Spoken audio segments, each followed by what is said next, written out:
नमस्कार दोस्तों, मेरा नाम है अंशुमन नायक और आप सभी का बहुत बहुत स्वागत है इंडियन डिफेंस न्यूज की डिफेंस टॉक सीरीज में,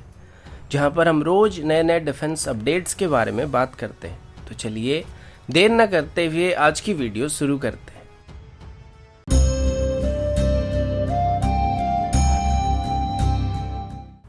आज की पहली अपडेट डीआरडीओ की नई सिग्नल इंटेलिजेंस एयरक्राफ्ट को लेकर है। कुछ दिन पहले मैंने आप सभी को बताया था कि डीआरडीओ की तरफ से अभी एयर इंडिया से एक A319 एयरक्राफ्ट को लिया गया था, जिसको बेस करके आगे चल के डीआरडीओ और सेंटर फॉर एयरवन सिस्टम की तरफ से अभी एक सिग्नल इंटेलिजेंस एयरक्राफ्ट को डेवलप करने का फैसला किया गया है। इसको बेस करके आगे चल के नेत्र मार्क 2 एयरक्राफ्ट को भी डेवलप करने का प्लान किया गया था और अभी रिसेंटली इसके लिए कैब्स की तरफ से एक RFI को भी इशू किया गया था, जिसमें एक signal intelligence display, tripod stand और ट्रांजिट बॉक्स को सप्लाई करने के लिए कहा गया था। और ये भी पहली बार है जब ऑफिशियली कैब्स की तरफ से A319 प्लेटफॉर्म को बेस करके एक सिग्नल इंटेलिजेंस एयरक्राफ्ट को बनाने का प्लान किया गया है।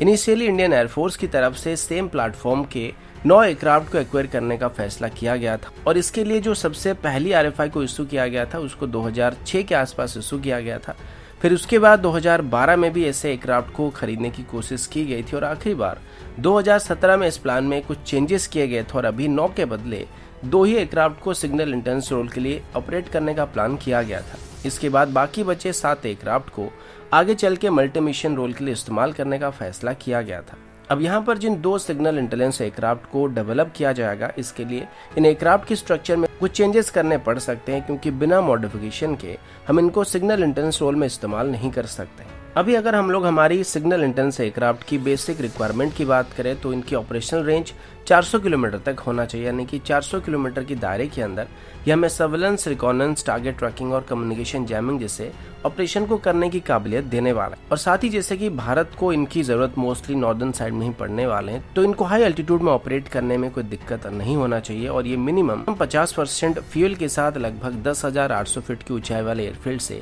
आसानी से टेक ऑफ करने चाहिए। अगला अपडेट भी डीआरडीओ की तरफ से है। पिछले कुछ दिनों से डीआरडीओ की तरफ से मल्टीपल नोटम वार्निंग को इशू किया जा चुका है, जिसमें पहले फरवरी 26 और 27 तारीख के बीच एक नोटम वार्निंग को इशू किया गया था और फिर 24 और 25 फरवरी को भी एक वार्निंग को इशू किया गया था। लेकिन अभी साथ डीआरडीओ की तरफ से इस दौरान होने वाली टेस्ट को पोस्टपोन करने का फैसला किया गया है, क्योंकि 24 और 25 तारीख के बीच कोई भी फ्रेश टेस्ट को कंडक्ट नहीं किया गया था और ना ही 26 और 27 तारीख के बीच अभी तक कोई भी टेस्ट होने की बात सामने आई है। अभी जिस नए नोटम वार्निंग की बात की जा रही है उसको बे ऑफ बंगाल के ऊपर लगभग 370 किलोमीटर की लेंथ में और लगभग 95 किलोमीटर की विड्थ में इशू किया गया है और इसको अभी 6 और 7 मार्च के बीच इशू किया गया है। अब पहले जो वार्निंग इशू किया गया था उसे लगभग 170 किलोमीटर की लेंथ में और लगभग 95 किलोमीटर की विड्थ में इशू किया गया था, लेकिन अभी इसके लेंथ को 170 से 370 किलोमीटर तक इंक्रीज कर दिया गया है। इनिशियल एस्टिमेशन के मुताबिक डीआरडीओ 26 और 27 तारीख के बीच जो टेस्ट करने वाला था वो शायद अस्त्र मार्क 2 मिसाइल का टेस्ट होने वाला था या फिर MRSAM-ER मिसाइल की टेस्ट होने वाली थी और 24 और 25 तारीख के बीच हाइपरसोनिक टेक्नोलॉजी डेमोन्स्ट्रेटर व्हीकल की टेस्ट करने का प्लान किया गया था। अब ऐसे में अभी जो नए वार्निंग को इशू किया गया इसे शायद अभी इन दोनों वार्निंग को मिक्स करके इशू किया गया है और हो सकता है 24 तारीख से लेकर 27 तारीख के बीच जिन टेस्ट को करने का प्लान किया गया था उसे अभी 6 और 7 तारीख के बीच करने का प्लान किया जा रहा है। लेकिन फिर भी जब तक ऑफिशियली डीआरडीओ की तरफ से कोई भी स्टेटमेंट को इशू नहीं किया आता है तब तक सही से ये बताना पॉसिबल नहीं है कि डीआरडीओ की तरफ से आखिरकार इस बार कौन से मिसाइल की टेस्ट करने का प्लान किया जा रहा है। अगला अपडेट इंडियन आर्मी की तरफ से। आप सब जानते हैं कि भारत सरकार की तरफ से अभी आत्मनिर्भर भारत इनिशिएटिव पर सबसे ज्यादा फोकस किया जा रहा है और एक तरीके से देश को डिफेंस सेक्टर में आत्मनिर्भर बनाने की कोशिश किया जा रहा है। इसी बीच कई ऐसे टेंडर्स को भी कैंसिल कर दिया गया था जिनको पहले ग्लोबल फर्म से खरीदने का प्लान किया गया था, लेकिन अभी इनको या तो भारत में TOT के साथ बनाया जा रहा है या फिर प्योरली उनके बदले इंडियन सिस्टम को खरीदने का फैसला किया जा रहा है। इसी पर अब एक स्टेटमेंट देते हुए इंडियन आर्मी के चीफ जनरल MM नरावने ने बताया कि अभी इंडियन आर्मी के द्वारा खरीदे जाने वाले maximum defence equipment Indian system ही होने वाले हैं और इसमें कम से कम 85% सिस्टम इंडियन सिस्टम होने वाले हैं। अभी हमारी नई डिफेंस बजट के अंदर 25% प्राइवेट डिफेंस इन्वेस्टमेंट के लिए भी एलोकेट किया गया था, जो कि पहली बार है जब इंडियन गवर्नमेंट की तरफ से ऐसी कोई स्कीम को इंट्रोड्यूस किया गया था। इसके अलावा अभी इंडियन आर्मी, एयरफोर्स या इंडियन नेवी जो भी डिफेंस इक्विपमेंट को खरीदने वाले हैं इनमें कम से कम 68% ऑर्डर जो होने वाली वो डायरेक्टली या इनडायरेक्टली इंडियन डिफेंस कंपनियों के पास ही जाने वाले हैं। इसके अलावा इंडियन आर्मी के एक बहुत ही जाने माने और popular figure retired lieutenant general KJ Dhillon ने बताया कि वक्त आने पर पीओके पर भी भारत का कंट्रोल होने वाला है, लेकिन ये कब होगा और कैसे होगा इसको पब्लिकली बताया नहीं जा सकता है। भारत सरकार को भी कोई भी एक्शन लेने से पहले उसको कई नियमों को देखकर कोई स्टेप्स को लेना पड़ता है, लेकिन ये बात सच है कि वक्त आने पर पीओके भारत के कंट्रोल में होने वाला है, जिस पर अभी पाकिस्तान की तरफ से इलीगली कब्जा करके रखा गया है। अगला अपडेट प्रेडेटर ड्रोन्स को लेके। कुछ ही दिन पहले इसको लेके कुछ रिपोर्ट सामने आए थे कि भारत की तरफ से अभी यूएस के साथ होने वाली प्रेडेटर ड्रोन की डील को होल्ड पर रखने का फैसला किया गया था और इस पर अभी डिफेंस एक्विजिशन काउंसिल की तरफ से और डिफेंस मिनिस्ट्री की तरफ से विचार किया जा रहा है। लेकिन आज एक बार फिर से पीटीआई की तरफ से इसको लेकर एक रिपोर्ट को पब्लिश किया गया है, जिसमें बताया जा रहा है कि अभी भारत सरकार की तरफ से यूएस के साथ 30 प्रेडेटर ड्रोन को खरीदने के लिए बातचीत किया जा रहा है। इन दोनों देशों के बीच इन ड्रोन्स को लेकर डिस्कशन अभी एडवांस स्टेज में पहुंच चुकी है। अब इस खबर के आने के बाद काफी सारा कंफ्यूजन क्रिएट हो गया कि पहले जो अपडेट सामने आया था उस पर भरोसा करें या फिर अभी जो अपडेट सामने आया उस पर भरोसा करें। तो फिलहाल के लिए ये जो अपडेट अभी दिया जा रहा है इसको अभी पीटीआई की तरफ से दिया गया है, जो कि काफी रिलायबल सोर्स है और हो सकता है इस डील को लेके कुछ बातचीत किया जा रहा था और इस वजह से कुछ समय के लिए इसको होल्ड पर रखा गया था, लेकिन उसी बात को मीडिया की तरफ से मिसकोट कर दिया गया था। लेकिन अभी पीटीआई के मुताबिक ये डील काफी हद तक आगे बढ़ चुका है। तो कुल मिलाकर भारत की तरफ से भी 30 प्रेडेटर ड्रोन को खरीदने के लिए बातचीत किया जा रहा है, जिसमें 10 इंडियन आर्मी, 10 इंडियन नेवी और 10 इंडियन एयरफोर्स ऑपरेट करने वाला और इसकी जो टोटल कीमत होने वाली है वो लगभग $3 बिलियन के आसपास होने वाली है। इसके अलावा इजराइल के साथ प्रोजेक्ट चीता के अंदर हेरॉन टिपी ड्रोन्स को भी आर्म ड्रोन में कन्वर्ट करने की कोशिश किया जा रहा है और कुछ लेटेस्ट रिपोर्ट के मुताबिक इसी साल के अंदर ही डीआरडीओ की तरफ से कोई नई आर्म ड्रोन को डिस्प्ले करने का फैसला किया गया है, जो कि एक इंडिजिनस आर्म ड्रोन होने वाला है। अगला अपडेट मेट्योर मिसाइल को लेके। आप सब जानते हैं कि मेट्योर मिसाइल को दुनिया का सबसे खतरनाक और सबसे लंबी दूरी तक मार करने वाला वीवीआर मिसाइल कहा जाता है। इस बात से पूरी दुनिया सहमत है, सिवाय कुछ ऐसे लोग हैं जिनका दिमाग अपने रेगुलर पोजीशन से घुटने में शिफ्ट हो गया है और उनको डुअल पल्स मोटर में और रैमजेट propulsion सिस्टम में कोई अंतर नहीं पता है। और उनके मुताबिक PL-15 दुनिया का सबसे बेहतरीन वीवीआर मिसाइल है और इसकी रेंज जो है वो अनलिमिटेड है। लेकिन मेट्योर मिसाइल की बात करें तो इसे सभी वेस्टर्न कंट्रीज की तरफ से अब तक का सबसे एडवांस वीवीआर मिसाइल कहा जाता है। अभी बताया जा रहा है कि पहली बार MBDA की तरफ से डिफेंस एक्सपो 2022 में मेट्योर मिसाइल को डिस्प्ले करने का फैसला किया गया।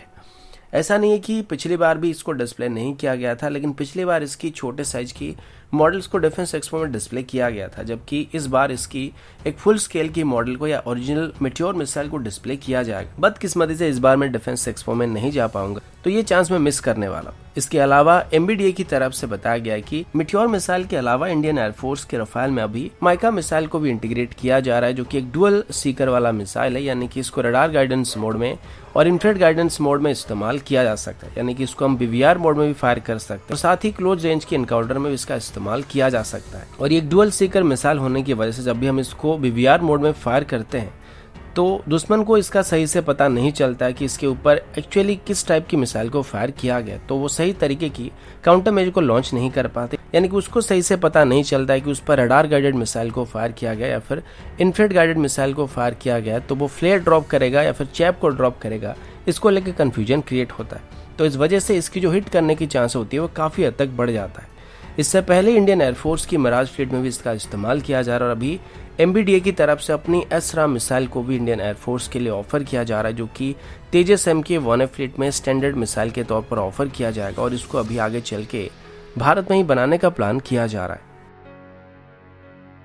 अगला अपडेट रशिया और यूक्रेन को लेकर। आप सभी को पता होगा पिछले 3 दिनों से रशिया और यूक्रेन के बीच लड़ाई चल रही है और दोनों देशों की तरफ से जबरदस्त लड़ाई लड़ा जा रहा है। ऐसा नहीं है कि रशिया आसानी से यूक्रेन पर जीत हासिल कर रहा है, क्योंकि यूक्रेन की तरफ से भी अभी रशिया को इसका कड़ा जवाब दिया जा रहा है और अभी रशियन फोर्सेस को यूक्रेनियन फोर्सेस की तरफ से और उनकी सिविलियंस वॉलंटियर्स की तरफ से काफी तगड़ा रेजिस्टेंस को प्रोवाइड किया जा रहा है, जिससे रशिया जिस उम्मीद से यूक्रेन पर हमला कर रहा था कि वो बहुत ही जल्दी इस पर कब्जा कर लेंगे, तो उसको ये पता चल चुका है कि उसके उम्मीद के मुकाबले काफी ज्यादा मुश्किल होने वाला है। वैसे यूक्रेन की तरफ से अभी कई अनकन्फर्म्ड क्लेम को किया जा रहा है, जिसमें मैसिव रशियन कैजुअलिटी होने के दावा किया जा रहा है, लेकिन फिलहाल उन सब को वेरीफाई नहीं किया गया है। पर अभी सबसे बड़ी बात तो ये है कि यूक्रेन के साथ की गई लड़ाई की वजह से अभी सभी यूरोपियन कंट्रीज की तरफ से और यूएस की तरफ से रशिया पर एडिशनल सैंक्शन को लगा दिया गया है और साथ ही रशिया को स्विफ्ट ट्रांजैक्शन से बाहर करने का फैसला किया गया है। और इस चीज से रशिया काफी नाराज हो रहा है और अभी रशियन प्रेसिडेंट की तरफ से अपनी न्यूक्लियर फोर्सेस को एक्टिवेट करने का ऑर्डर दिया जा चुका है। हालांकि अभी तक ये क्लियरली नहीं पता है कि रशिया किस पर न्यूक्लियर स्ट्राइक करने वाला है या फिर नहीं करने वाला है, लेकिन हालात अभी खराब हो रहे हैं और डिफेंस एक्सपर्ट्स के मुताबिक न्यूक्लियर स्ट्रेटेजिक कमांड को हाई अलर्ट पर रखने का मतलब ये भी हो सकता है कि रशिया अपनी टॉप लेवल के डिफेंस प्रिपरेशन को कर रहा है। तो किसी भी वक्त यूक्रेन के ऊपर रशिया की तरफ से न्यूक्लियर स्ट्राइक को किया जा सकता है। उम्मीद है कि ऐसा नहीं होगा, लेकिन अगर ऐसा हुआ तो इससे काफी तबाही होने वाली है। साथ ही इसमें भारत के लिए भी एक बहुत ही बुरी खबर है, क्योंकि अगर रशिया पर स्विफ्ट ट्रांजैक्शन करने पर पाबंदी लग जाता है तो अभी भारत और रशिया के भी जितने भी डिफेंस डील हो रहे हैं वो सभी के सभी ठप हो सकते हैं, क्योंकि अभी हम जितने भी अल्टरनेटिव पेमेंट मेथड्स का इस्तेमाल कर रहे हैं बिना स्विफ्ट कोड के ट्रांजैक्शन नहीं हो सकते। भले ही हम लोग अभी रुपी टू रिबल में पेमेंट वगैरह कर रहे हैं या ट्रांजैक्शन कर रहे हैं, और बिना स्विफ्ट कोड के हम एक बैंक से दूसरे बैंक में फॉरेन ट्रांजैक्शन को नहीं कर सकते। इसी बात से रशिया काफी नाराज हो चुका है और मे बी इसी वजह से रशियन प्रेसिडेंट की तरफ से अभी अपनी न्यूक्लियर फोर्सेस को एक्टिवेट करने का ऑर्डर दिया गया है। अगला अपडेट दुनिया की सबसे बड़ी एयरक्राफ्ट को लेकर है। जब भी दुनिया की सबसे बड़ी एयरक्राफ्ट की बात की जाती है तो उसमें सबसे पहले एंटोनोव AN-225 एयरक्राफ्ट का नाम आता है और इसे अपनी साइज की वजह से ही जाना जाता है। अभी पूरे दुनिया भर में एक ही ऐसा एयरक्राफ्ट मौजूद था जो कि यूक्रेन में था, लेकिन अभी सोशल मीडिया में फैल रही खबरों के मुताबिक और कुछ ओपन सोर्स इंटेलिजेंस हैंडल्स के मुताबिक शायद दुनिया की सबसे बड़ी एयरक्राफ्ट अभी खत्म हो चुका है, क्योंकि आखिरी बार इसको होस्टोमेल एयरपोर्ट पर देखा गया था। लेकिन अभी मल्टीपल इमेज सामने आ चुके हैं जिसमें ये क्लेम किया जा रहा है कि हाल ही में रशियन फोर्सेस की तरफ से होस्टोमेल एयरपोर्ट पर किए गए स्ट्राइक के दौरान ये प्लेन डैमेज हो गया है। कुछ इमेजेस के मुताबिक जिस हैंगर पर इसको स्टोर करके रखा गया था, रशिया की तरफ से सीधे तौर पर वहीं पर स्ट्राइक किया गया था। हालांकि अभी तक यूक्रेन की तरफ से इसको लेकर कोई कंफर्म रिपोर्ट नहीं दिया गया है, लेकिन डाउट किया जा रहा है कि ये प्लेन अपनी साइज की वजह से काफी पॉपुलर था और रशिया को डर था कि जरूरत पड़ने पर यूक्रेन इसको मिलिट्री यूज के लिए इस्तेमाल कर सकता था, जिसमें एक ही बार में मैसिव अमाउंट में लॉजिस्टिक या वेपन्स को ट्रांसफर किया जा सकता है और उसको एक जगह से दूसरी जगह में लिया जा सकता था। तो जानबूझकर रशिया की तरफ से इस प्लेन को डिस्ट्रॉय करने का फैसला किया गया था। तो दोस्तों अभी के लिए इतना ही, मिलता हूँ आपसे अगले वीडियो में, तब तक के लिए जय हिंद, वंदे मातरम।